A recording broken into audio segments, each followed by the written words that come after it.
We don't know his name yet because for some reason the internet and media protects violent men like him. And yes, well, yeah, we know the reason. But this man walked into a bar in Highland Springs, Mississippi, home of Russ College, and started verbally berating the clientele by calling them the N-word. Oh, hell no, man. The N-word repeatedly. And while the clientele tried to calm him down and reason with him, he continued his belligerent tirade. Needless to say, baby, he didn't walk away unscathed. He didn't walk away clothed either. It appears to me that this is what happens when hate speech meets real-world consequences. The owner of the bar came out on Facebook to show the surveillance videos of what happened inside of the bar and also to talk about Holly Spring Police Department. Watch these videos and I'll be right back. It's coming live. Mr. the owner of CJ's Lounge. I had to come all the way from Chicago to deal with this BS, man. So I'm gonna say this. I got video footage. Me. From the establishment. I'm at the Holly Springs Police Department because they harassing me. They harassing my establishment, you dig? For one, they sent me a letter. No, let me say this. No, I ain't closing nothing. I'm staying open. I ain't closing nothing. I'm staying open. I had to come here and look at my tapes. And then I see on the news yesterday from Channel 13 that the police chief of Holly Springs told the Channel 13 news that they got over 30 calls from this establishment, that they got guns out of my establishment, that underage girls been in my establishment, but ain't nothing documented. They enter my establishment without search warrants. They have not got guns from my establishment. If they got guns from my establishment and they got drugs from my establishment, how come nobody been arrested? Nobody's been arrested. It's not documented. Nothing is documented from people coming from my establishment for any wrongdoing. And they saying fights and so forth, all that happens behind my gate in the city park. Spring Police Department investigated. They never asked to even see my tapes. Now, look, he gonna go and do him a little shuffle back on the dance floor. He having him a good time. Nobody told him he couldn't come in there. Nobody disrespecting him. He had him a good time. Ain't no such thing as, I'ma say, ain't no such thing as the white people can't come in here in CJ's. We got white people that come in here, we got Hispanics that come in here, we got all races that come in here. We ain't exclude nobody to come enjoy themselves. And just so y'all can know, this is off my camera system. Never touched him for using the N-word. I'ma show y'all when he got touched. My dope man trying to keep him calm. He's upset because it's time to go. Leaves out the door, immediately come back in and check out the footage.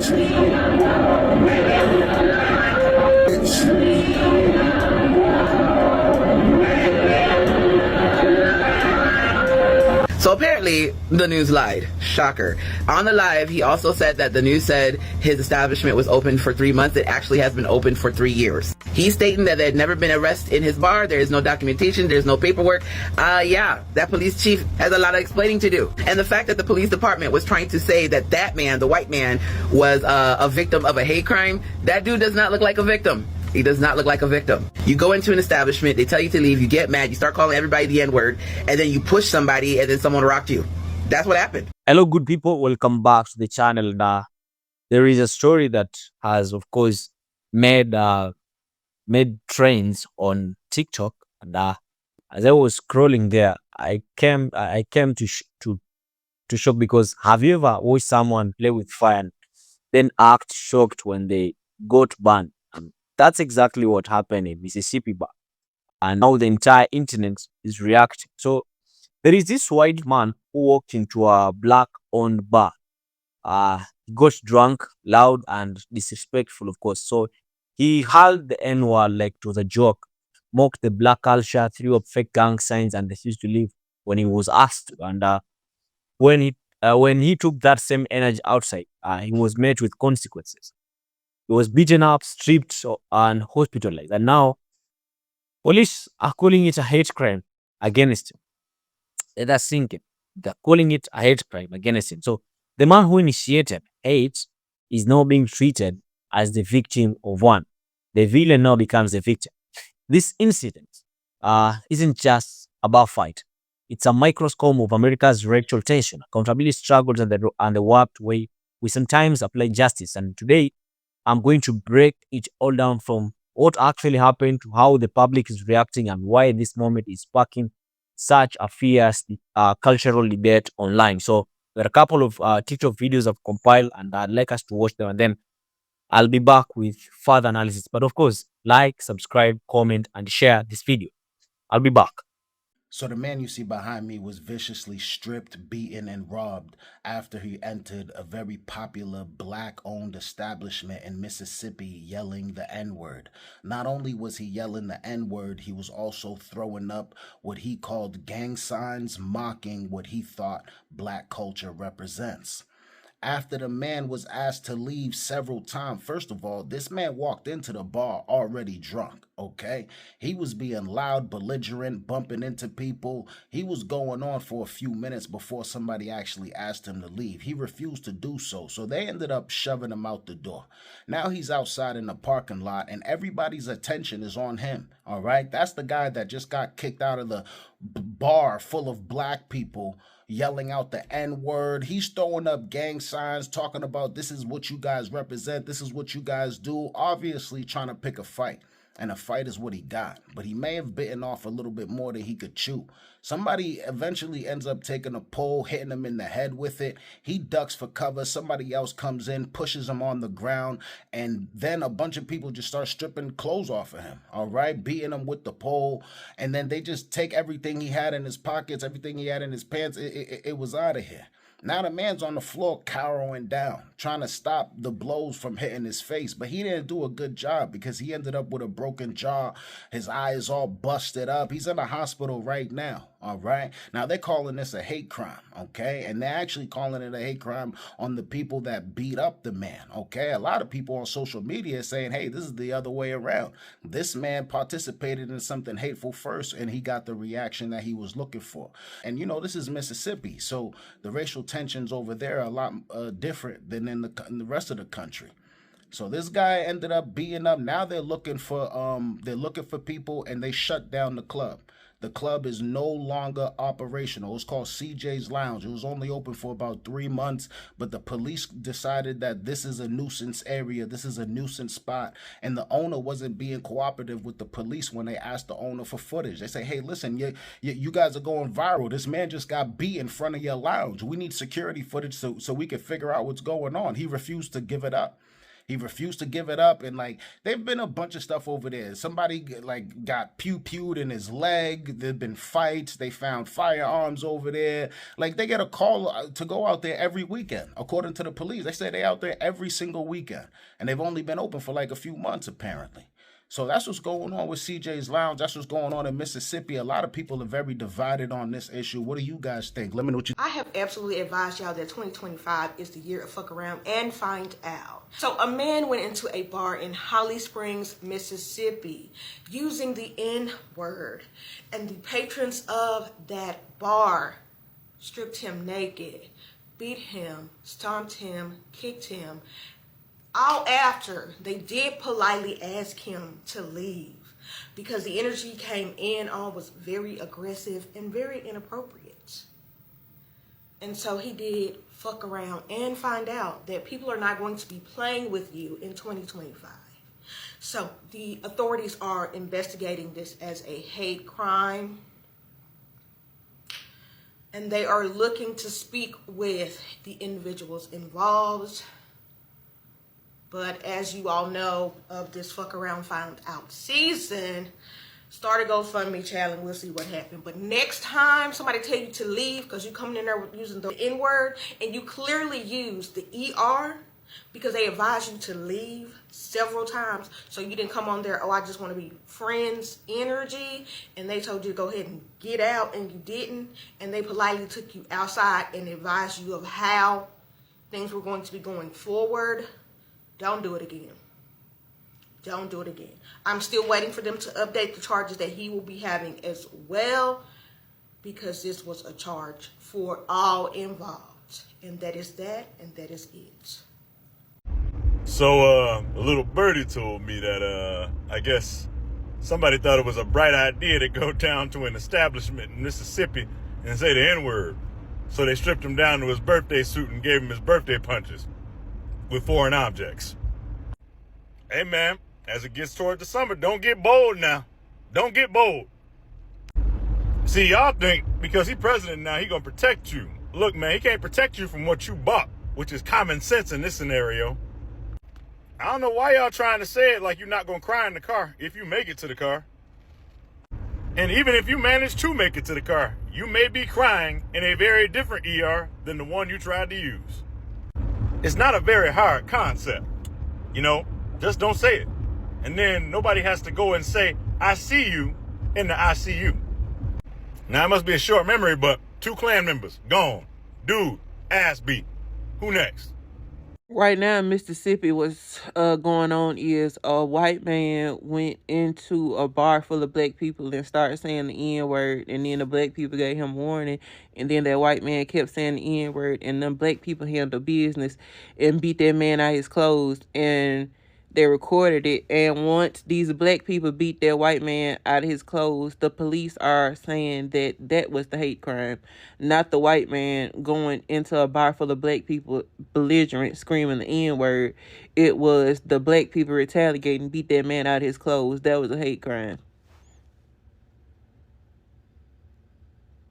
The police are saying when them black people beat that man out of his clothes, after all them black people got called the N-word, they saying that them beating him up is the hate crime.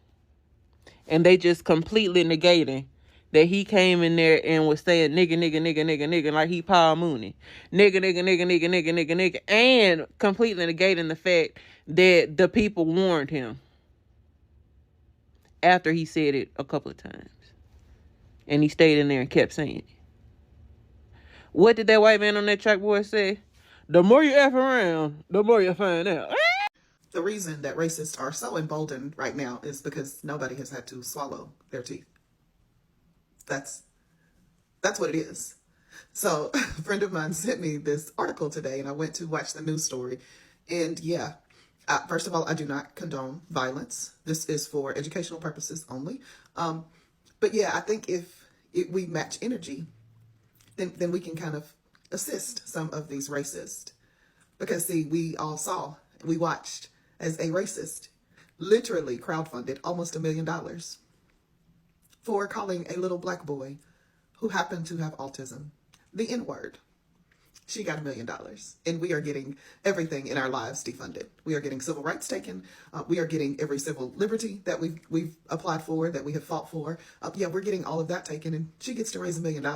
You know, $6 at a time, $7, $10, because there's just so many of them. But yeah, this right here, I especially like the without clothes part.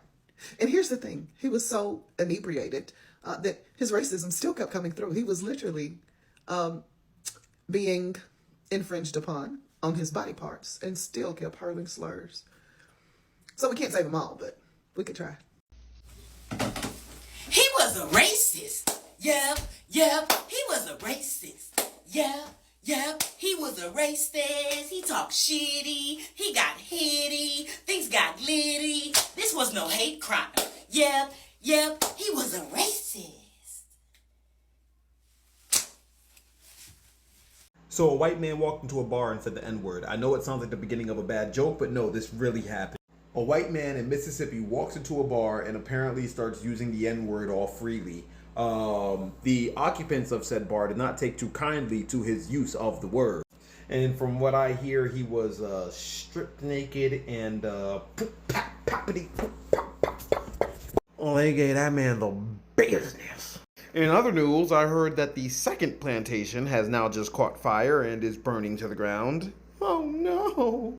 Our history of torture and slavery and abuse and oppression. You know, I was talking to somebody about how, one of the main reasons why Trump made it into office is because the world is changing. The whole world is changing. Around the world, there's more liberal governments being elected all over the place.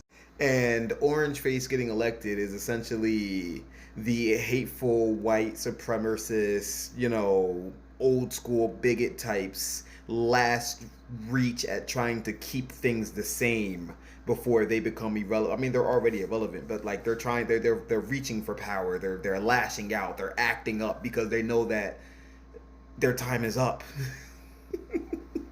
Welcome back to the channel, good people, and I want us to get into the details because we're not just talking about a man saying something offensive. We're talking about a man entering a space meant for community and safety and violating that space with open hostility.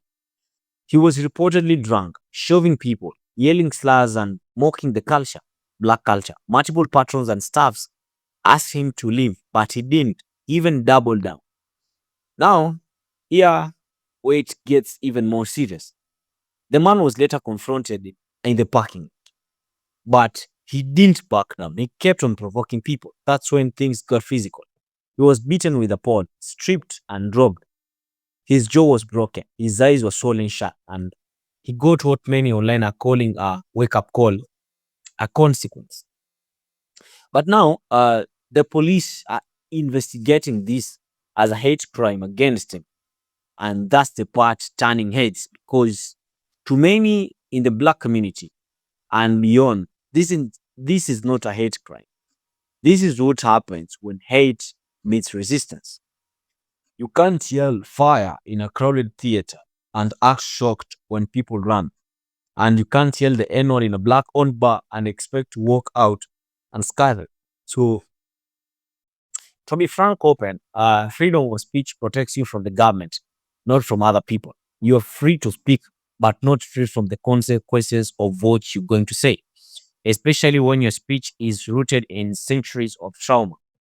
And yet, we are here watching how law enforcement seemingly ignore the fact that that was not freedom of speech, that was hatred.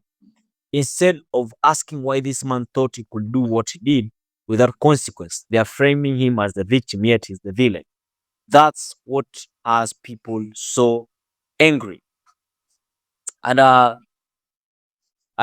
want to tell you guys this that the deeper truth that's hard for some to face is racism in America is not just about slurs. It's about the systems that protect those who use them. The man in Mississippi didn't just offend the public. I mean the public or the black people. He provoked them, and now instead of being held accountable, he's being centered as the one who was wrong. This is the inversion of justice when we've seen time and again, and it's the same pattern we saw with Emmett Till's accuser, the same pattern with Charleston church shooter who was currently taken to Burger King. It's a pattern that whispers to white America, you can do anything to black people, even in their own spaces, and still be protected. And yet, when black people defend themselves, when they say, not here, not today, not again, they are criminalized, investigated, they're labeled. So the Mississippi police have shut down the bar, calling it a nuisance.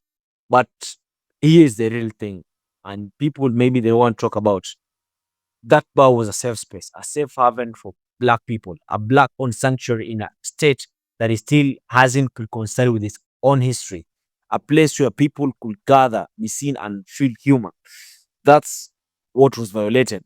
And instead of protecting that space, the system turned on it.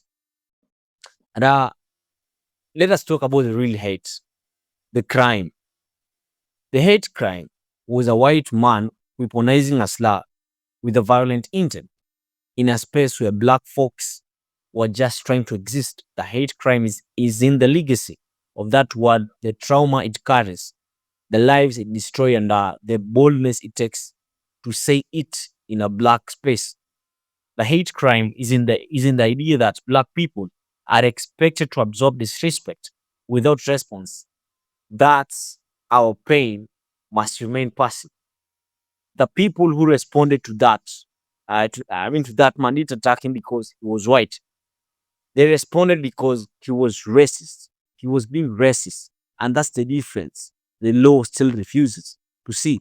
If this man had backed down, probably nothing could have happened to him. Maybe he could have walked away. And yet, in a strange way, this incident sparked something else, something powerful.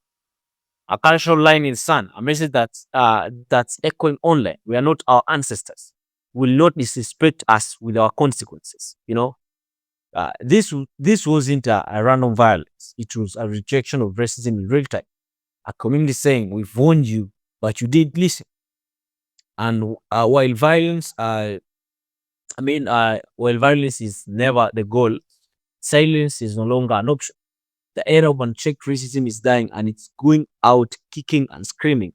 So when we ask, was this justice? Maybe that's the wrong question.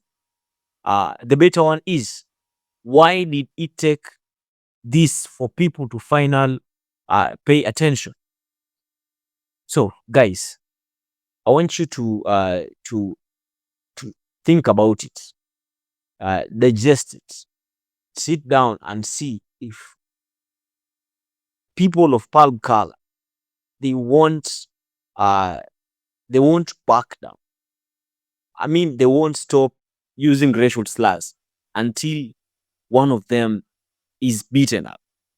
So I don't know what you think about this, but tell me, have you ever encountered something like this? Has anyone of the palm color ever threw a slur word or the N word to you? Tell me in the comments, drop it, and most definitely I'll ask you if this is your very first time watching me here. Kindly like this video, share, like, subscribe, and don't forget to turn on post notification because every day I post new videos like this, and I'd like you to be the very first person to watch them. I hope to see you in my next video. Peace out.